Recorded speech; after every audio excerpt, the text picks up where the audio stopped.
North Carolina teen became just the latest prosecutors say was influenced by ISIS.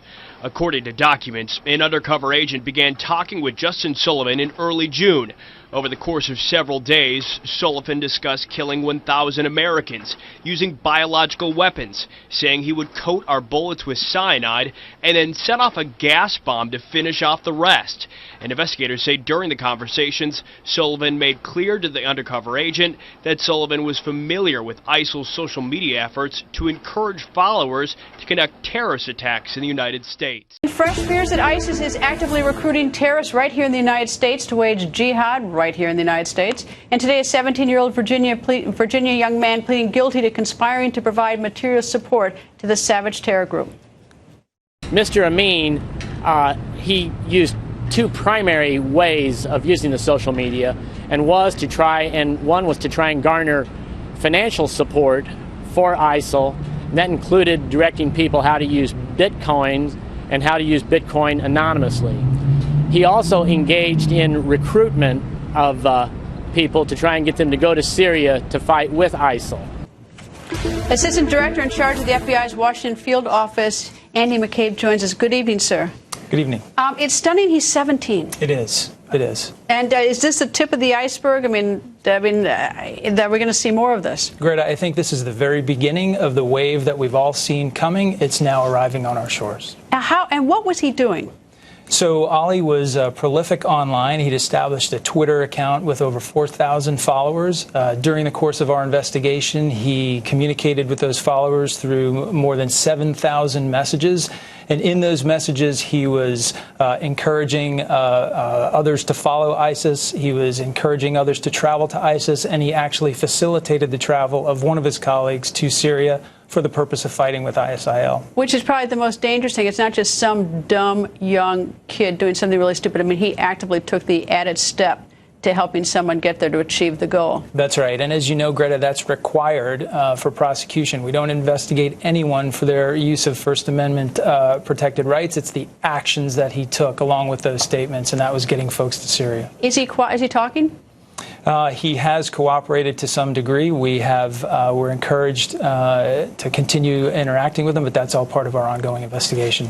What's his motive? Why did he get involved in this? You know, it's really hard to say, and that gets to the heart of a very important issue for us, and that is the incredible allure of this online, incredibly violent propaganda from terrorist organizations that, as we know, is now readily available to our youth through direct delivery and social media. And how long had he been doing this? Well, we initiated our investigation in late 2014. We think he'd been doing it for some time before that. How did he find him? So information comes to us through many sources, and folks in the community reached out and made it known to us that he was online, that he was actively encouraging others to participate in ISIL, and that he had indicated that he intended to travel to Syria to fight at some point in the future. And his parents thought what? You know, it's a tragedy, Greta. His parents are crushed. I mean, this is a young man that formerly had promise. He's an intelligent young man. He's articulate, but he was seduced by this propaganda, drawn into this radical extremist ideology, and it's a great loss for them now. Acting alone, or is he part of a group? He had a number of individuals that he was acting with here in the local area, others that he was trying to encourage to follow in his example. But again, that's all part of our ongoing investigation. You know, it's like you just heard Catherine Herridge's report where they're having jihadist kids camps over near in Iraq and Syria. Now we have a 17-year-old American who's attracted to this for whatever reason. We have girls getting on planes to travel there. I mean, it's just like the stories are endless. Yeah, they truly are. And it shows you how seductive the propaganda is, how directly these terrorist organizations are able to reach right into our homes and speak directly to our youth. We want to take a closer look now at what drives young Muslims to wage jihad and what can be done to stop them. It's a psychological and theological battle for hearts, minds, and souls. And ABC's Martha Raddatz met with a Muslim cleric on the front lines. The images are so sickening. It is hard to imagine how anyone could join the groups responsible. Yet the number of foreign nationals flooding into Iraq and Syria is at an all-time high. From this young Egyptian who once had dreams of becoming a fitness instructor, now transformed into an ISIS fighter. And it's not just young men, but young women. British authorities putting out urgent bulletins to help locate these 3 London schoolgirls missing and believed to be on their way to Syria. It is a problem we saw firsthand in Jordan. Syrians are our brothers, and when you see how they are being killed, you just have the motivation to go and fight. But the call to fight is reaching back home as well. As many as 150 Americans have tried traveling to Iraq and Syria to join radical groups there.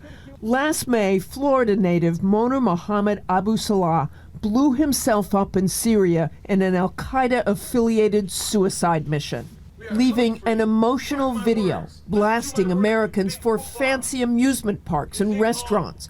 I was never happy in America, he said. Life sucked. For Imam Mohammed Majid, these sentiments are chillingly familiar. At his Northern Virginia mosque, he is doing everything possible to steer young men away from extremism. The same way that the gang recruit people. They go to a young person who feel isolated, and they tap on the shoulder and says, "We have your back." It's isolation. Yes, isolation. He told us about one young man who ISIS was trying to recruit online. Majid got him to change his mind by convincing him ISIS was perverting Islam's true message. Are you confident he'll never join a group like that? I'm confident because his conclusion that this is not what Islam teaches.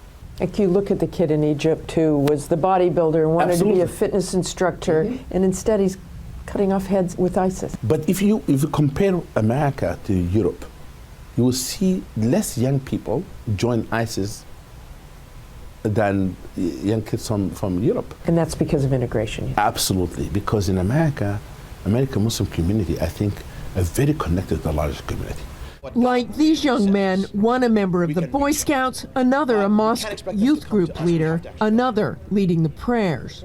We have very welcoming communities teaching what the real Islam is. When you have people that are from all sorts of backgrounds and all sorts of religions living next to one another, they have to find a way to start accepting one another. For this week, Martha Raddatz, ABC News, Sterling, Virginia.